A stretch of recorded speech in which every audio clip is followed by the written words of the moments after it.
लाडक्या बहिणींना केवायसी सक्तीची, कोणती कागदपत्रे लागणार, शेवटची तारीख काय, वाचा सविस्तर.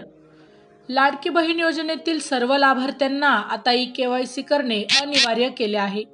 दरम्यान यासाठी कोणती कागदपत्रे लागणार आहेत त्याबाबत जाणून घेऊ. महत्त्वाचे मुद्दे.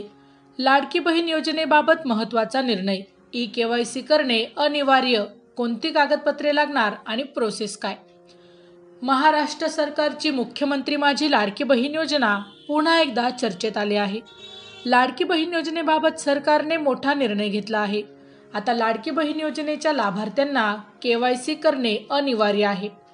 महिला व बालविकास मंत्री आदिती तटकरे यांनी याबाबत माहिती दिली आहे. केवायसी करण्याची शेवटची तारीख. आता लाडकी बहीण योजनेचा लाभ घेत असलेल्या प्रत्येक महिलेला केवायसी करणे अनिवार्य आहे. यासाठी 2 महिन्यांची मुदत देण्यात आली आहे. त्याआधी सर्व लाभार्थी महिलांना केवायसी पूर्ण करायची आहे. यासाठीची प्रोसेस ऑनलाईन आहे. तुम्हाला अधिकृत वेबसाईटवर जाऊन ही प्रोसेस पूर्ण करायची आहे. केवायसी कशी करायची?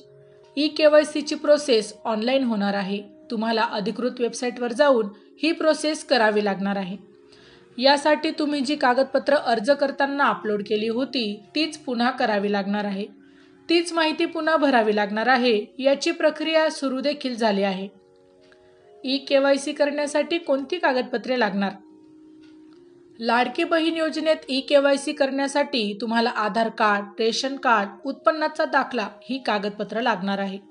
यासोबतच तुम्हाला नाव, वय, पत्ता अशी सर्व माहिती भरावी लागणार आहे. अर्ज करताना तुम्ही जी कागदपत्र अपलोड केली होती तीच कागदपत्रे पुन्हा एकदा अपलोड करावी लागतील. यानंतर तुमची केवायसी प्रोसेस पूर्ण होणार आहे. केवायसी न केल्यास काय होणार? जर लाडकी बहीण योजनेच्या लाभार्थी महिलांनी केवायसी केले नाही तर त्यांना फटका बसणार आहे. त्यांचा लाभ बंद केला जाणार आहे.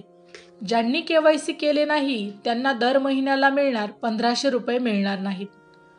माहिती आवडली असेल तर अवश्य शेअर करा. अशाच प्रकारचे नवनवीन सरकारी योजनांविषयी अपडेट मिळवण्यासाठी आमच्या लाईफ एव्हिएशन या यूट्यूब चॅनलला अवश्य सबस्क्राईब करा. धन्यवाद.